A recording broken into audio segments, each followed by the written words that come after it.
এই নিন, আপনাদের দুজনকে সমান সমানভাবে ভাগ করে দিলাম। এবার আপনি আমাকে দোয়া করুন আর আপনি আমাকে পুরো প্রাণ ভরে আশীর্বাদ দিন।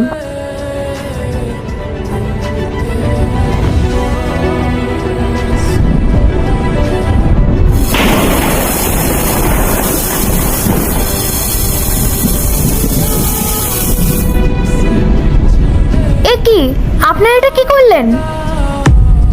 আপনারা দুজনেই ওনাকে চালটা দিয়ে দিলেন। আপনাদের কথা অনুযায়ী তো আমি আপনাদের দান করলাম, আর আপনারা ওনাকে সেটা দিয়ে দিলেন কেন? শোনো মা, একজন ব্রাহ্মণকে বা একজন ফকিরকে দান করলে কেউ বড় হয়ে যায় না। আসল বড় সেই হয় যে একজন ক্ষুধার্ত মানুষের পেট ভরায়। ঠিক বলেছেন ঠাকুরমশাই। মা, আপনি একটু আগে কি করলেন? আপনি অর্ধেক দান আমাকে আর অর্ধেকটা ওনাকে দিলেন, কিন্তু আপনার সামনে এই বৃদ্ধ মানুষটা 2 দিন ধরে না খেয়েছিল। আপনি একবারও তার কথা ভাবেননি। এরপর কি হলো সেইটা দেখার আগে এই দুইটা ছবির ভিতর থেকে যে কোনো একটা ছবিকে ভালোবাসে থাকলে ভিডিওতে লাইক করে চ্যানেলটি সাবস্ক্রাইব করে দাও। আর যদি না করো তাহলে আমি বলবো তোমরা ছবি দুইটাকে ভালোবাসো না, আর কমেন্টে লিখে দাও আমি। মা, তোমার মনে লোভ আছে, আর তুমি আমাদেরকে দান এটা ভেবেই করলে যে আমি তোমায় আশীর্বাদ দেবো আর ফকির সাহেব তুমি দোয়া দেবে। মা, তুমি পুণ্য কিনতে চেয়েছিলে, দান করতে না। তুমি একবার এটা ভেবে দেখলে না যে এই ক্ষুধার্ত মানুষটা আশীর্বাদ বা দোয়া করার মতো অবস্থায় নেই? তার আগে ওনার অন্যের প্রয়োজন। কি ফকির সাহেব, আমি ঠিক বললাম তো? 100 বার ঠিক বলেছেন আপনি।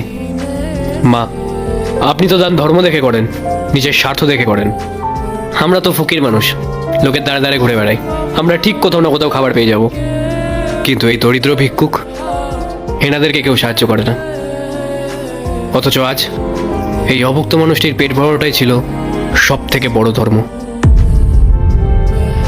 মা, আপনি জানেন আসল দান কি? আসল দান হলো সেটা যেটা আপনি এক হাত দিয়ে দান করবেন আর আপনার আরেকটা হাত সেটা জানতেও পারবে না।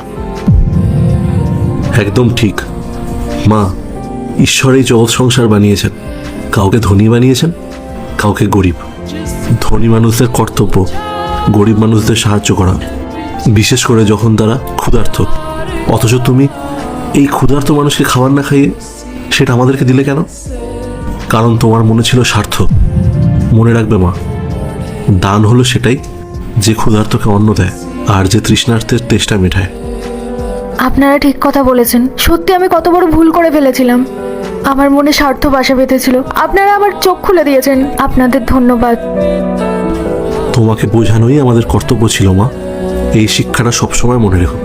ভগবান তোমার অনেক মঙ্গল করুক মা। আল্লাহ তোমায় সবসময় খুশিতে রাখুক।